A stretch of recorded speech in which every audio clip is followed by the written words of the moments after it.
Parle point Surat Gujarat से श्री अशोक कुमार गांधी कह रहे हैं, गुरुदेव हमारे जीवन में अगर कोई रोकने और टोकने वाला हो तो उसका हमें एहसान मानना चाहिए, और वो रोल हमारे माता पिता निभाते हैं, क्योंकि कहा जाता है कि जिस बाग में माली नहीं होते वे बाग अक्सर उजाड़ बन जाता है।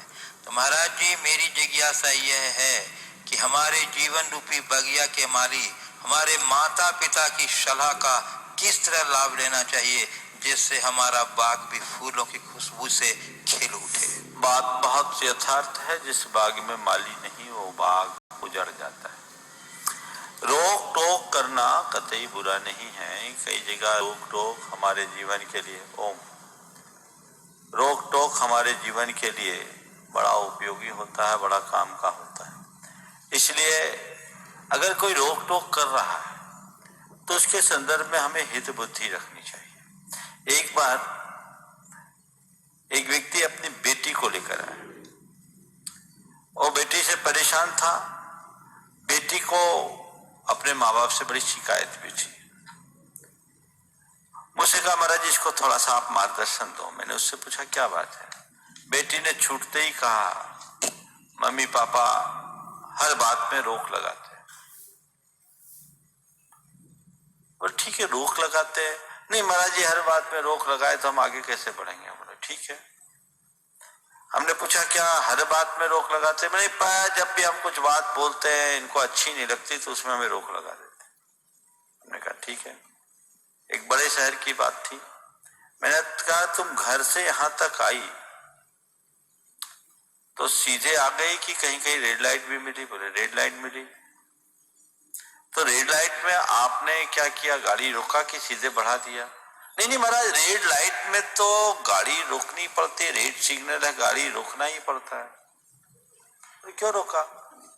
बोले महाराज जी, रेड सिग्नल में अगर गाड़ी नहीं रोकेंगे तो या तो एक्सीडेंट होगा या चालान कटेगा। तो हमने कहा ये बताओ, रेड सिग्नल जो आपको दिखाया गया है वो आपकी गाड़ी को रोकने के लिए किया गया या आपको भावी दुर्घटना से बचाने के लिए? बोले महाराज हमें भावी दुर्घटना से बचाने के लिए। मैंने पूछा अच्छा ये बताओ, कितना भी जरूरी काम है, रेड सिग्नल आता है तो आप गाड़ी रोक ही देते हो कि कहते नहीं मुझे तो आगे बढ़ना है? नहीं महाराज, रोकना ही पड़ता है। हमने अपनी इच्छा से रोकते हो कि मन की इच्छा के बिना रोकते हो? बोले महाराज इच्छा ना भी हो तो भी रुकना ही पड़ता है, क्योंकि उसके बिना कोई खैर नहीं है। तो मैंने उससे केवल इतना ही कहा कि जैसे रेड सिग्नल को देखकर इच्छा न होने पर भी आप अपनी गाड़ी को रोकते हो क्योंकि आपको उसी में अपनी सुरक्षा दिखती है, वैसे ही माँ बाप यदि हमें कोई हिदायत दे, रोक टोक करे तो उसे केवल रेड सिग्नल मानकर आप अपनी गाड़ी को रोक लो। ये सोचो ये मेरे भले के लिए किया जा रहा है, ये मेरी सुरक्षा के लिए किया जा रहा है, ये मुझे रोकने के लिए नहीं है, मेरी हिफाजत के लिए है। अगर मैं इस हिदायत का उल्लंघन करूंगा तो कल इसके दुष्परिणाम आएंगे। बच्चों को चाहिए कि माँ बाप के अनुभवपूर्ण हिदायतों को पूरी तरह स्वीकार करें। अब बड़ों को चाहिए जरूरत से ज्यादा हिदायतें न दें, उतनी ही हिदायतें दें जितनी आवश्यक है। एक गिलास दूध में 2 चम्मच शक्कर डालोगे तो दूध मीठा होगा, पर शक्कर डालने से दूध मीठा होता है इस ख्याल से अगर आप 20 चम्मच डाल दोगे तो शक्कर भी बर्बाद होगी और दूध भी बर्बाद होगा। तो बस इतना आपको ध्यान रखना है कि हमें दूध में कितनी मात्रा में शक्कर डालना है।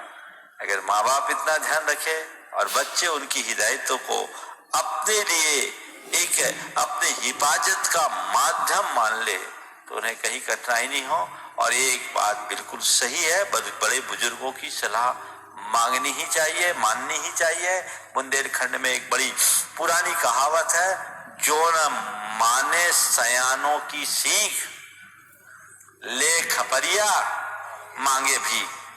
और ये कहावतें अनुभव से बनती है और ये सार्वकालिक होती है, सार्वभौमिक होती है। तो इन अनुभवपूर्ण बातों को हम समझे और उसी अनुरूप अपने जीवन को आगे बढ़ाएं। पूज्य गुरुदेव